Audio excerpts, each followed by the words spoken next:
যারা মুসলমান আছে দেখে তাদেরকে বলি খলিফা ওমরের জীবনটা দেখেন তো তারা কেমন ছিল। আর আমরা একজন চেয়ারম্যান একজন মেম্বার একটা শব্দ বলেন না হেডাম দেখানো, মাঠের ময়দানে হেডাম দেখাচ্ছেন কেন? এটা দেখানো কি খুব জরুরি দরকার?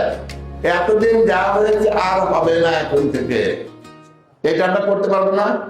যেদিন চলে গেছে ওইটা আর ফিরে আসবে না। আমাদেরকে নতুন বন্দোবস্তের বাংলাদেশে যেতে হবে, আমাদের মাথা উঁচু করে দাঁড়াতে হবে, আমাদের সমৃদ্ধি ঘটাতে হবে। দুনিয়ার অন্য কেউ এসে ঘটিয়ে দেবে নাকি? আমাদের অন্য কেউ এসে আমাদের দেশ গঠন করে দেবে?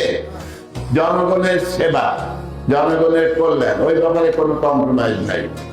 আমরা কিছু খবর আমরা অফিস থেকেও পাচ্ছি, এগুলো আমি অফিসারদের সাথে আলাদাভাবে বলবো ইনশাল্লাহ।